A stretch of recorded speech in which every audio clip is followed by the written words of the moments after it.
സുവിശേഷവൽക്കരണവും വിശ്വാസ ജീവിത പരിശീലനവും സഭയുടെ എക്കാലത്തെയും പ്രധാന ദൗത്യങ്ങളാണെന്നും ഇവയിൽ സഭയുടെ മുഴുവൻ പ്രവർത്തനങ്ങളും ഉൾക്കൊണ്ടിരിക്കുന്നുവെന്നും വിശുദ്ധ ജോൺ പോൾ രണ്ടാമൻ പാപ്പയെ ഉദ്ധരിച്ച് മാർ ജോസ് പുളിക്കൽ. കാഞ്ഞിരപ്പള്ളി രൂപത വിശ്വാസ ജീവിത പരിശീലന രംഗത്തിന്റെയും മിഷൻ ലീഗിന്റെയും വാർഷിക സമ്മേളനം കാഞ്ഞിരപ്പള്ളി പാസ്റ്ററൽ സെന്ററിൽ ഉദ്ഘാടനം ചെയ്യുകയായിരുന്നു മാർ പുളിക്കൽ. മതബോധനം ഇന്ന് എന്ന അപ്പസ്തോലിക പ്രബോധനത്തിലൂടെ വിശുദ്ധനായ ജോൺ പോൾ രണ്ടാമൻ മാർപ്പാപ്പ ഈ രണ്ട് ദൗത്യങ്ങളെ കുറിച്ച് കൃത്യമായിട്ട് പ്രതിപാദിക്കുന്നു.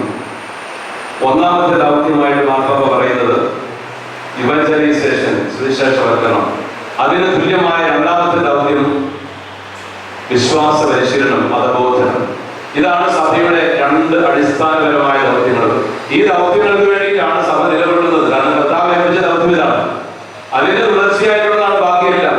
സഭ ചെയ്യുന്ന വിവിധങ്ങളായ സാമൂഹ്യക്ഷേമ പ്രവർത്തനങ്ങളും വിദ്യാഭ്യാസ പ്രവർത്തനങ്ങളും എന്നല്ല, ഇത് മുഴുവനും ഈ രണ്ട് പ്രധാനപ്പെട്ട ദൗത്യങ്ങൾ അധിഷ്ഠിതമാണ്. അതിനകത്ത് എല്ലാം ഉൾക്കൊള്ളുന്നുണ്ട്.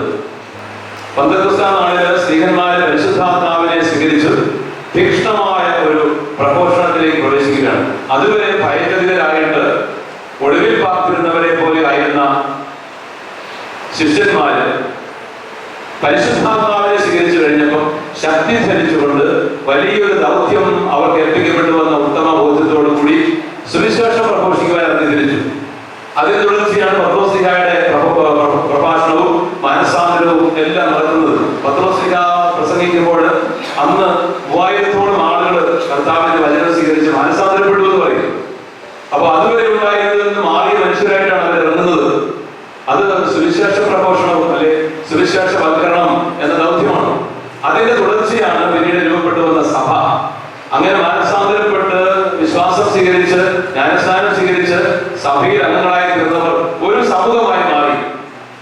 അവർ അപ്പസ്തോലന്മാരുടെ പ്രബോധനം, അപ്പം പൊളിക്കൽ, പ്രാർത്ഥന, കൂട്ടായ്മ എന്നിവയിൽ സദാ താല്പര്യപൂർവ്വം പങ്കെടുത്തിരുന്നുവെന്ന് അപ്പസ്തോല പ്രവർത്തനം 2-ാം അധ്യായം 42-ാമത്തെ വാക്യം. അങ്ങനെയാണ് ആദ്യമ സഭ രൂപപ്പെട്ടു വന്നത്. അപ്പൊ അങ്ങനെയുള്ള ഒരു സമൂഹത്തെ പ്രബോധിപ്പിക്കുക, പഠിപ്പിക്കുക, നയിക്കുക എന്നുള്ള ദൗത്യമാണ് വിശ്വാസ പരിശീലകരായ നിങ്ങൾക്ക് നമുക്കുള്ളത്. നിങ്ങളെല്ലാം വിശ്വാസ പരിശീലകരാണ്. അതാണ് നിങ്ങളുടെ മഹത്വം. ഇപ്പൊ കർത്താവ് ഏൽപ്പിച്ച ഏറ്റവും പ്രധാനപ്പെട്ട ഒരു ദൗത്യം കൃത്യതയോടുകൂടി നിർവഹിക്കുവാൻ വേണ്ടി സവിശേഷമായി തെരഞ്ഞെടുക്കപ്പെട്ട് നിയുക്തരാണ് നിങ്ങൾ. സഭയുടെ ഈ ദൗത്യത്തില് ഏറ്റവും അടുത്ത് നിന്നുകൊണ്ട് ഇടവകയിൽ വികാരിച്ചതിനോട് ചേർന്ന് നിന്നുകൊണ്ട് ഈ ദൗത്യം നിർവഹിക്കുന്ന നിങ്ങളെല്ലാവരെയും ഞാൻ ആത്മാർത്ഥമായിട്ട് അഭിനന്ദിക്കുകയാണ്. സമ്മേളനത്തിൽ രൂപത പ്രോട്ടോസിഞ്ചലൂസ് ഫാദർ ജോസഫ് വെള്ളമറ്റം അധ്യക്ഷത വഹിച്ചു. വിശ്വാസ ജീവിത പരിശീലന രംഗത്ത് 50, 25 വർഷങ്ങൾ പൂർത്തിയാക്കിയവർ, 12 വർഷവും സൺഡേ സ്കൂളിൽ മുടങ്ങാതെ എത്തിയ കുട്ടികൾ എന്നിവരെ ആദരിച്ചു. വിവിധ മത്സരങ്ങളിൽ സമ്മാനാർഹരായവർക്കും അവാർഡിന് അർഹരായ അധ്യാപകർക്കും വിദ്യാർത്ഥികൾക്കും ഇടവകക്കാർക്കും സമ്മാനങ്ങളും അവാർഡുകളും പുരസ്കാരങ്ങളും വിതരണം ചെയ്തു. പുതിയ പ്രവർത്തന വർഷത്തെ മതബോധന ഡയറക്ടറിയും മിഷൻ ലീഗ് പ്രവർത്തന മാർഗരേഖയും സമ്മേളനത്തിൽ പ്രകാശനം ചെയ്തു.